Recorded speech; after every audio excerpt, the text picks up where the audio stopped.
அனைவருக்கும் வணக்கம் நண்பர்களே. இன்னைக்கு நம்முடைய பதிவில் எதை பற்றி பார்க்க போகிறோன்னா, பௌர்ணமி தினத்தில் வீட்டு பூஜையில் எந்த தீபத்தை ஏற்றி வழிபட்டால் இறைவனுடைய முழு அருள் கிடைக்கும், வீட்டில் லட்சுமி கடாட்சம் பெருகும், வீட்டில் இருக்கக்கூடிய கஷ்டங்கள் நீங்கி வாழ்க்கையில் நிச்சயம் பார்த்தீங்கன்னா ஒரு நல்ல முன்னேற்றம் உண்டு.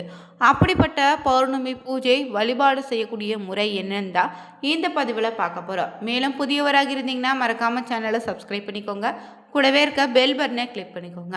உங்களுடைய குலதெய்வத்தினுடைய பெயரை மறக்காமல் நம்ம கமெண்ட் பாக்ஸில் பதிவிடுங்க. வாங்க நண்பர்களே, வீடியோக்குள்ளே போகலாம்.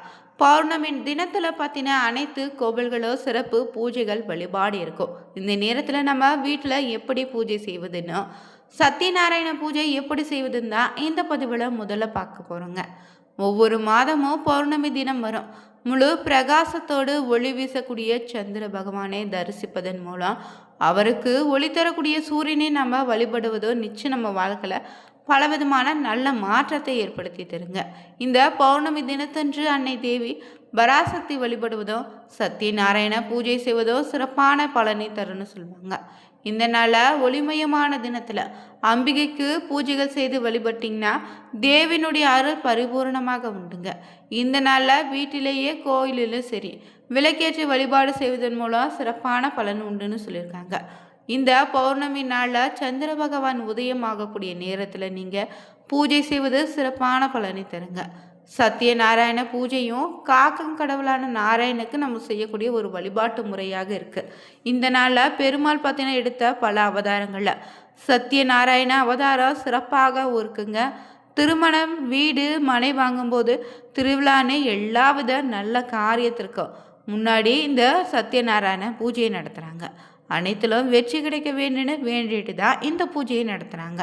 அப்படிப்பட்ட பூஜையை நாம் நம்முடைய வீட்டில் வாசல்லையும் கோலமிட்டு மாயிலை தோரணம் கட்டி அலங்கரித்த பிறகு பார்த்தீங்கன்னா பூஜை செய்யும் முன்னாடி கணவன் மனைவி இருவருமே குளிச்சுட்டு சந்திர உதயாகும் நேரத்தில் பூஜை செய்ய ஆரம்பிங்க. வீட்டில் பூஜை அறையில் இருக்கக்கூடிய கடவுளுடைய சிலையினா படங்களுக்கு பூக்களால் அலங்கரித்து விளக்கேற்றி பூஜையை நீங்கள் தொடங்கலாம். முதல்ல விநாயகருக்கு பூஜையும் நவகிரக பூஜை செய்த பின்னர் தான் நீங்கள் சத்யநாராயண பூஜை செய்யணும். இதில் பார்த்தீங்கன்னா கடவுள்னு தனக்கு என்ன குறை உள்ளதுன்னு தனக்கு இந்த அருள் வேண்டுன்னு வேண்டிக்கோங்க. பின்னர் தூபம் காப்பூர தீபம் காட்டி பூஜை செய்ய தொடங்குங்க. சத்யநாராயண பூஜை செய்வதன் மூலம் புத்திர பாக்கியம் உண்டாகும். பட்டம், பதவி, புகழ், செல்வம், அதிகாரம்னு அனைத்து விதமான நன்மைகளும் உண்டாகும். அதே போல் இந்த நாளில் நெய்வேத்தியமாக பார்த்தீங்கன்னா பால் பாயாசமும் பாசி பயிறு கஞ்சியும் நீங்கள் படைத்து வழிபடலாம். இப்படி பார்த்தீங்கன்னா இந்த பௌர்ணமி தினத்தில் வழிபடுவது உங்கள் வாழ்க்கையில் இருக்கக்கூடிய சில சிறப்பான மாற்றங்களையும் நல்ல முன்னேற்றத்தையும் தருங்க. இந்த மார்கழி மாத பௌர்ணமி பார்த்தீங்கன்னா வெள்ளிக்கிழமை சாயங்காலம் தொடங்கி அடுத்த நாள் பார்த்தீங்கன்னா மதியம் வரைக்குமே பௌர்ணமி திதி அமைந்திருக்கு. இந்த நாளில் வீட்டு பூஜை அறையில் இருக்கக்கூடிய சுவாமி படங்களுக்கு நீங்கள் பூக்களை சாட்சி எப்போது போல ஏற்றக்கூடிய தீபத்தை ஏற்றி வைத்து அந்த தீபத்தை தவிர்த்து ஒரு தாம்பழத்தட்டில் 5 அகல் விளக்கை வச்சு நல்லெண்ணெய் ஊற்றி பஞ்சுத்திரி போட்டு கிழக்கு பார்த்தவாறு தீபம் ஏற்றினோம்.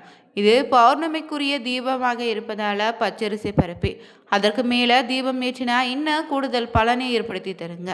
உங்களுடைய குலதெய்வத்தை மனதார நினைத்துக்கிட்டு இந்த தீபத்தை பார்த்தீங்கன்னா உங்கள் இஷ்ட தெய்வத்திற்கு முன்னாடி வச்சுட்டு பிறகு வாசனை நிறைந்த மலர்களை கையில் எடுத்துக்கொண்டு அந்த தெய்வத்தினுடைய பேர் 108 முறை சொல்லி அர்ச்சனை செய்திடுங்க.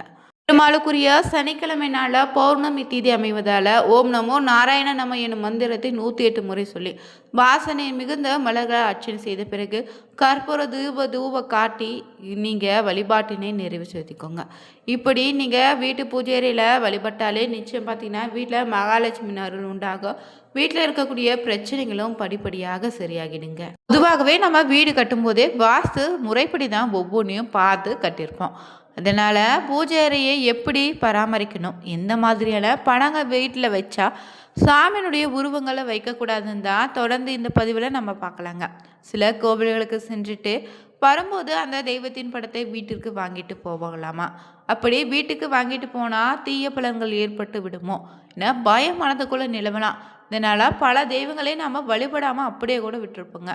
நம்ம வாடகை வீட்டில் இருந்தாலும் சரிங்க, சொந்த வீட்டில் இருந்தாலும் சரிங்க, நாம் வசிக்கக்கூடிய இடத்துல நம்ம காக்கக்கூடிய தெய்வத்திற்கு தனியாக ஒரு இடம் இருக்கணும். தெய்வத்தினுடைய அருள் இருந்தால் மட்டுமே நம்ம வாழ்க்கையில் எல்லா விதமான நலன்களும் பெற முடியுங்க. சில வீடுகளில் தனியாக பூஜை அறை என்பது இருக்கும், ஆனால் வாடகை வீடுகளில் சிறிய வீடுகளில் அப்படி நம்மளால் இருக்காது. அதனால் சிறிய இடத்தை நம்ம அதுக்காக ஒதுக்கி வச்சுக்கணுங்க. பூஜை அறை எப்படி இருந்தாலும் எந்தெந்த சுவாமி படங்க வீட்டில் வைக்கணும், பூஜை அறையை எப்படி பராமரிக்கணும்னு முதல்ல தெரிஞ்சுக்கணுங்க.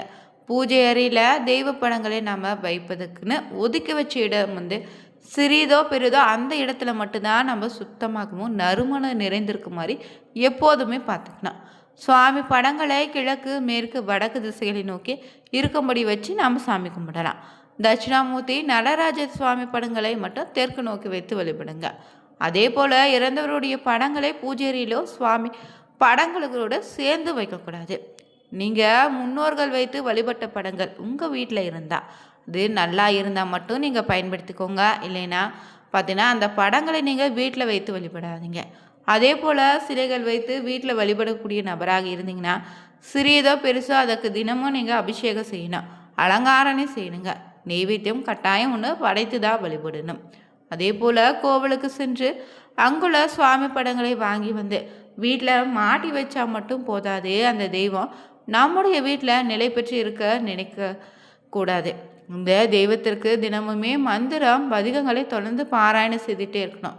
அந்த ஒளியால் ஈர்க்கப்பட்டு அந்த தெய்வ படத்திற்கு உரியேறி அந்த தெய்வத்தினுடைய அருள் பார்த்தீங்கன்னா நம்ம வீட்டில் நிறைந்திருக்குங்க. உரியேறு திரியேறுன்னு இதை தான் சொல்லியிருக்காங்க. அதனால் சிலருடைய வீடுகளில் இருக்கக்கூடிய தெய்வ படங்கள் தங்களிடம் பேசுவதை போல இருப்பதாக சொல்கிறதுக்கு இதுதாங்க காரணம். நீங்கள் சுவாமி படங்களை வைக்க வேண்டும்னு அடைத்தது போல் சுவாமி படங்களையோ சிலைகளையோ வைக்காதீங்க. ஒன்றுக்கு மேலே ஒன்று சொருகியும் வைக்காதீங்க.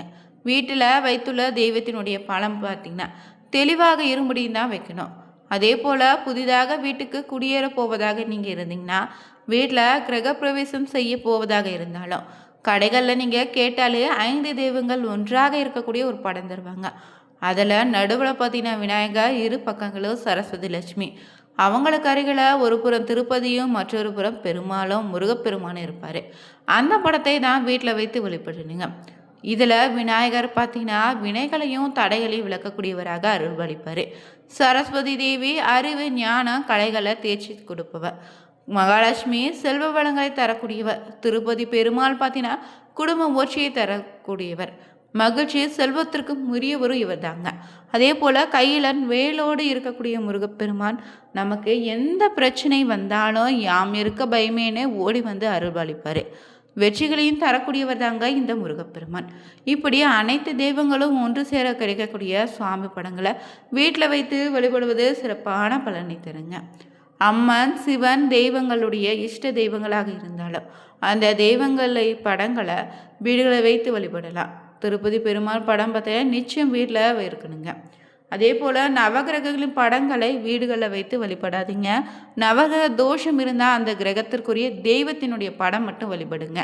காளி, பிரித்திரங்கா தேவி, நரசிம்மர், உக்கிர தெய்வங்களுடைய படங்களை வீடுகளை வைத்து வழிபடக்கூடாதுன்னு சொல்லுவாங்க.